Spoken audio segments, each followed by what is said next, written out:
దళితపేటలలో మౌలిక వసతులు కల్పించాలని, అదేవిధంగా భూ పంపిణీ రాష్ట్ర ప్రభుత్వం అమలు చేయాలని, ఇళ్ల స్థలాలు ఇల్లు ఇవ్వాలని, శ్మశానాలు ఇప్పటికే చాలా కబ్జైనాయి, వాటన్నింటినీ ప్రభుత్వం స్వాధీనం చేసి దళిత కాలనీలకు శ్మశానాలు ఏర్పాటు చేయాలని, వృద్ధాప్య వితంతు డప్పు కళాకారులకు రకరకాల ఉన్నటువంటి వితంతు పెన్షన్లు అమలు చేయాలని, మహిళలకు నెలకు 1500 రూపాయలు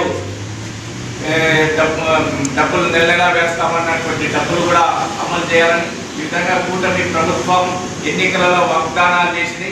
ఆ వాగ్దానాలు ఏవో అమలు చేయటం లేదు.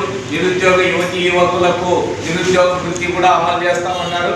కాబట్టి అసంఘటిత కార్మికులకు సంక్షేమ పథకాలు ఇవ్వాలని, కనీస వేతనాలు అమలు చేయాలని, ఈ సమస్యలపైన ఈ నెల 24వ తారీఖున జిల్లా కలెక్టర్ కార్యాలయం వద్ద ధర్నా నిర్వహిస్తున్నాం.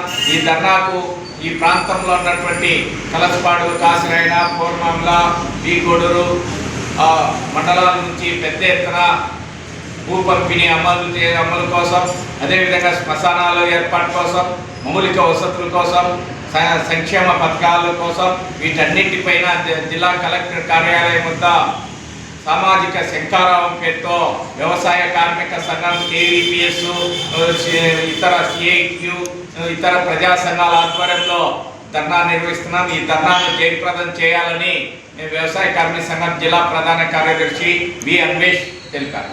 ఈ కార్యక్రమంలో వ్యవసాయ కార్మిక సంఘం జిల్లా ఉపాధ్యక్షులు వీరయ్య, గురువయ్య, కలసపాడు మండల కార్యదర్శి లాజరస్, అదేవిధంగా పౌర్మాముల అధ్యక్ష కార్యదర్శులు సత్యమయ్య, వీరభద్రుడు, కాసినాయన మండలం కిరణ్ తదితరులు, కాసినాయన మండల అధ్యక్షులు వరికుంట్ల బాబు తదితరులు ఈ కార్యక్రమంలో పాల్గొన్నారు.